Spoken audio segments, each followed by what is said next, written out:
E aí, tudo bem? Então vamos falar sobre patrimônios culturais, né? Então lembrando, né, que esses patrimônios culturais eles são ligados à cultura, né? E por cultura nós entendemos as crenças, os valores, as visões de mundo e o sentimento de identidade de um grupo, né, que é chamado de identidade cultural, né? A manutenção dessa identidade cultural ela se dá por causa da memória coletiva, né? O que é a memória coletiva? É uma construção, tá? É uma construção. Cada indivíduo, por meio da memória, vai adquirindo discursos, práticas, formas de pensar, e aí o conjunto dessas pessoas cria aí o que nós chamamos de memória coletiva. A memória coletiva ela é então uma construção histórica de um grupo de pessoas, tá? Os patrimônios culturais, então, eles fazem parte da memória dos indivíduos em relação à sua cultura. E esses patrimônios são aí o mecanismo, né, para que cada cultura sobreviva, tá? Nós dividimos esses patrimônios culturais em duas partes. O que nós chamamos de materiais e os imateriais. Tá? Vou dar exemplo para vocês. O Centro Histórico de São Luís. O Centro Histórico de São Luís é considerado um patrimônio histórico cultural pela Unesco. Tá? É considerado material porque é algo concreto. Você vai lá em São Luís, você conhece o centro da cidade, você vê as coisas. Tá?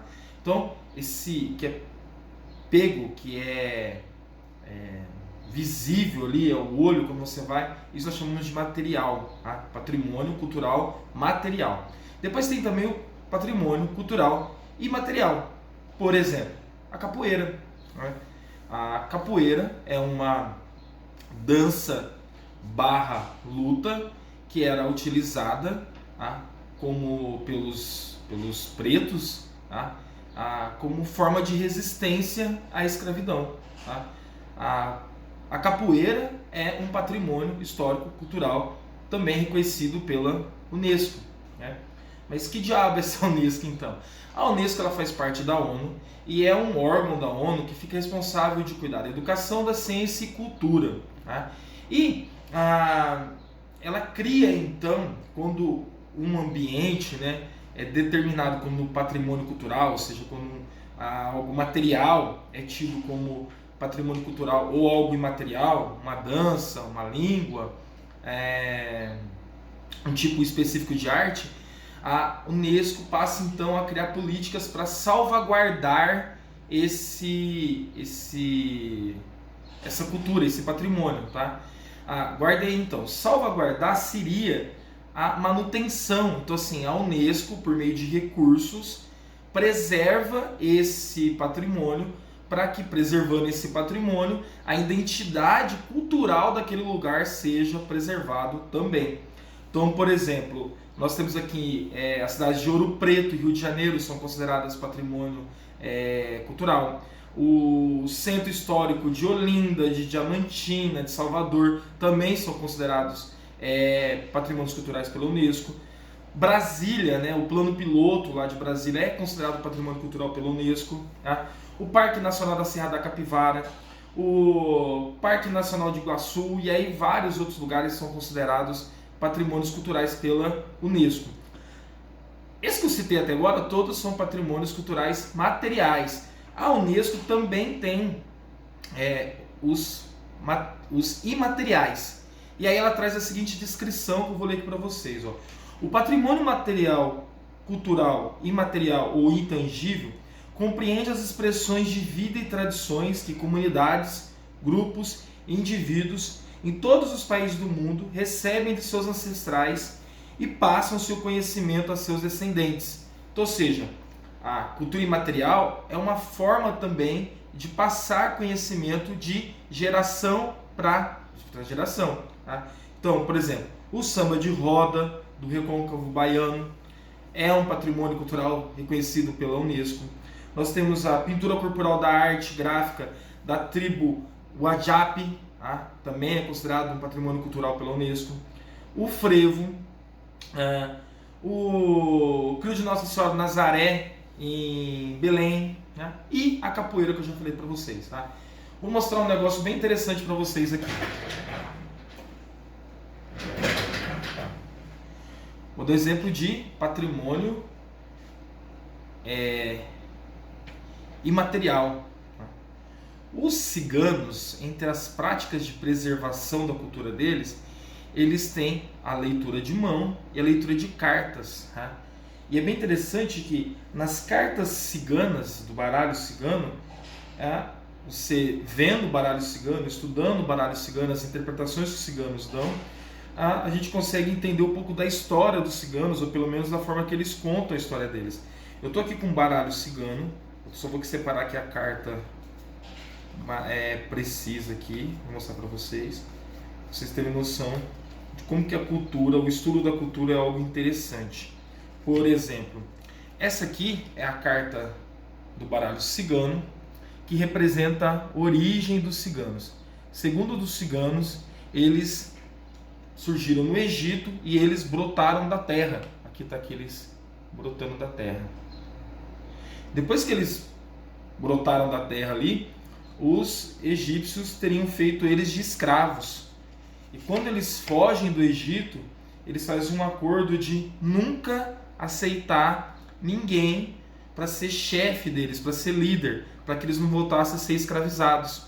Tá? Então, por causa disso que a cultura cigana se torna, segundo os ciganos, uma cultura nômade, de viagem. Eles viajam pelo mundo todo para não ficar preso num país, para serem dominados, escravizados por um líder e coisas do tipo. Tá?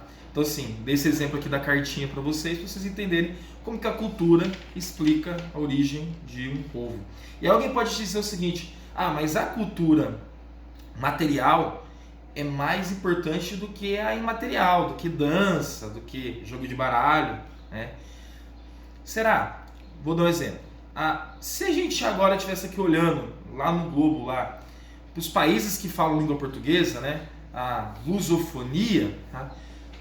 Nós viríamos lá que Portugal fala português, e depois os demais países que falam língua portuguesa estão todos abaixo ali da linha do Equador, ficam ali no hemisfério sul.